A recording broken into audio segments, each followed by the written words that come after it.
سامنے جو ہمارے الٹے ہاتھ کی طرف کا جو یہ پہاڑ ہے یہ جبل عیر ہے۔ جبل عیر یہ جہنم کے پہاڑوں میں سے ایک پہاڑ ہے، جہنم کا پہاڑ ہے، یہ ہم سے بغض رکھتا ہے اور ہم اس سے بغض رکھتے ہیں۔ اور یہ اندر جو ہے یہ پیلی دیوار ہے، اس پیلی دیوار کے اندر ان کا مقبرہ بھی ہے۔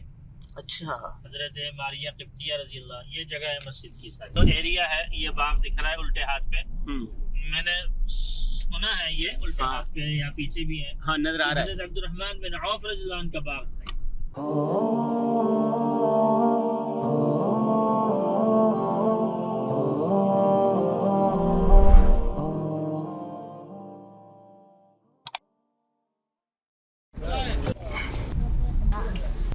مدینہ منورہ کی زیارات کروا رہے ہیں مفتی صاحب، یہ بتا رہے ہیں اس پہاڑ کے بارے میں۔ جی مفتی صاحب۔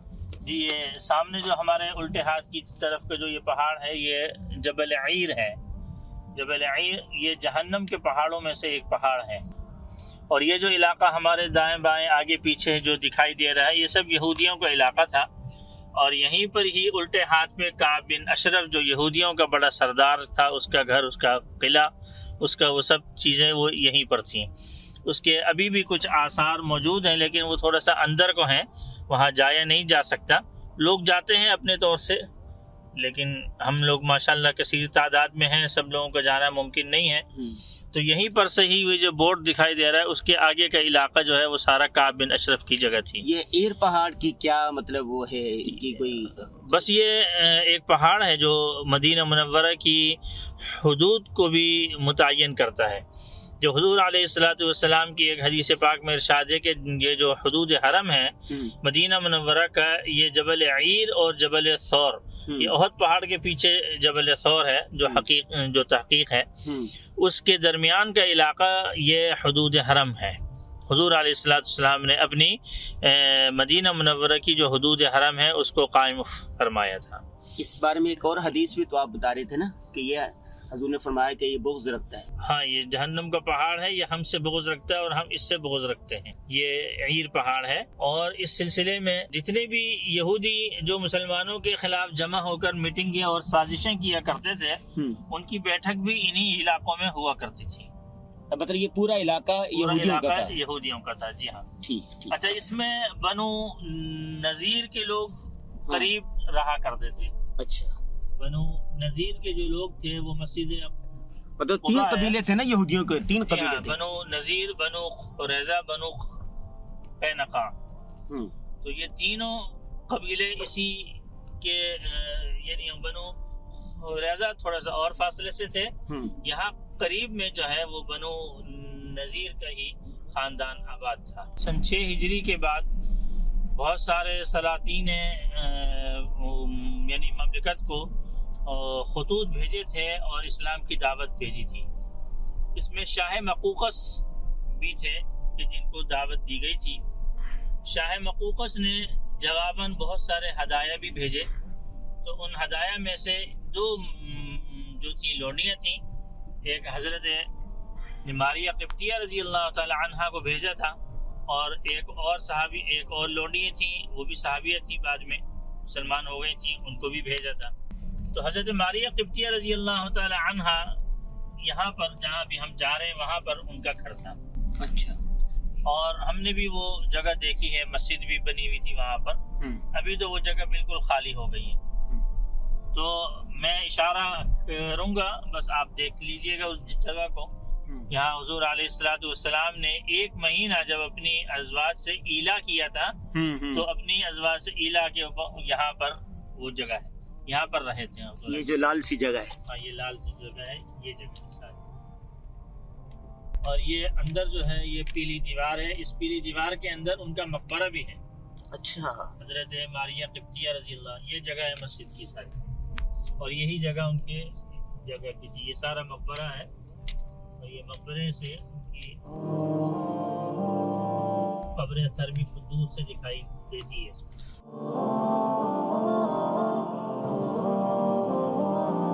تو یہ حضرت ماریہ قبطیہ رضی اللہ تعالی عنہ کی جگہ تھی۔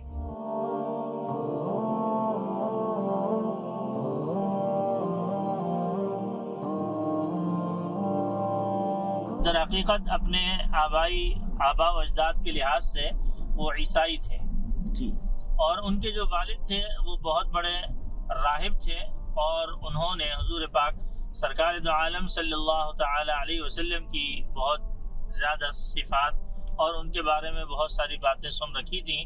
ان کی جو ہجوم ہے یہ اپنے گھر سے نکلے اور مدینہ منورہ پہنچتے ہوئے کئی دفعہ یہ غلام بنائے گئے اور بیچے گئے، خریدے گئے، یہاں تک کہ یہ مدینہ منورہ خیریت سے پہنچ گئے. حضور علیہ الصلوۃ والسلام کی جستجو تھی اور پھر بالآخر ان کو وہ بات معلوم ہوئی اور کسی نے آ کر بتایا. یہ مسجد قباء کے پاس یہاں کہیں ان کا مالک تھا جو کہ جن کے یہ غلام تھے، ان کے باغات میں کام کر رہے تھے. یہ اوپر چھڑے ہوئے تھے کھجور کے درخت پر، تو کسی نے جب یہ بات بتائی تو ایک دم نیچے اترے. ان کے مالک نے ان کو تھپڑ مارا کہ تجھے کیا کام ہے ان سے، اپنا کام کر بس. تو خیر یہ جو ہجوم میں تھے حضور علیہ السلام کی خدمت اقدس میں حاضر ہوئے. بہت لمبا قصہ ہے. حضرت مولانا عاشق الہی صاحب رحمہ اللہ تعالی کے مضامین کی کئی جلدوں میں ایک کتاب چھپی ہے، اس میں یہ قصہ آیا ہے. حضرت امام بخاری رحمہ اللہ تعالی نے بھی اس قصے کی طرف جو ہے وہ اشارہ کیا ہے. جہاں ہماری جو بخاری جلد اول جو ہم پڑھتے ہیں آج کل کے اعتبار سے، تو اس اعتبار سے امام بخاری رحمہ اللہ تعالی کی جلد اول کی آخری حدیث پاک ہے یہ، جو ان کے اسلام لے کے آنے کی ہے. اس میں ایک طویل واقعہ ہے. ان کی جو عمر تھی، بعض حضرات نے 250 سال، 200 سال، 300 سال، 400 سال بیان فرمائی ہے، لیکن محققین کے نزدیک، اکثر حضرات کے نزدیک 300 سال تک کی ان کی عمر تھی. یہ غزوہ خندق میں حضور علیہ السلام کے مشیر خاص تھے، اور حضور علیہ السلام کا خیمے کے پاس ان کا خیمہ تھا. جب یہ مسلمان ہونا چاہتے تھے تو تو ان کے جو وہ تھے، جو ان کے آقا تھے، وہ کہنے لگے کہ مجھے 300 درخت جو ہے وہ پھلدار چاہیے، کھجوروں کے 300 درخت مجھے پھل والے چاہیے. پھر آزاد کروں گا. جی ہاں، وہ پھر میں تمہاری جو آزادی کی جو قیمت ہے وہ یہ ہے. انہوں نے وہ 300 درخت کے سلسلے میں جب بات کی تو حضور علیہ السلام کے پاس حاضر ہوئے.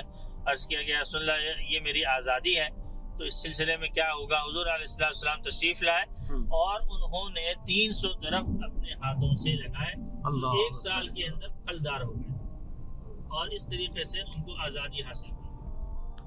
اچھا یہ دیکھ لیجئے، یہ تھوڑا سا اس طرف کو بھی جو ایریا ہے، یہ باغ دکھ رہا ہے الٹے ہاتھ پہ. میں نے سنا ہے یہ الٹے ہاتھ پہ یہاں پیچھے بھی ہے. ہاں نظر آ رہا ہے. حضرت عبد الرحمن بن عوف رضی اللہ عنہ کا باغ تھا. کوئی اس طرف بھی نظر آ رہا تھا، سیدھے ہاتھ پر بھی ایک باغ تھا. ہاں یہ جو یہ سیدھے ہاتھ پہ باغ ہے، یہ حضرت سلمان فارسی رضی اللہ تعالی عنہ والا باغ ہے.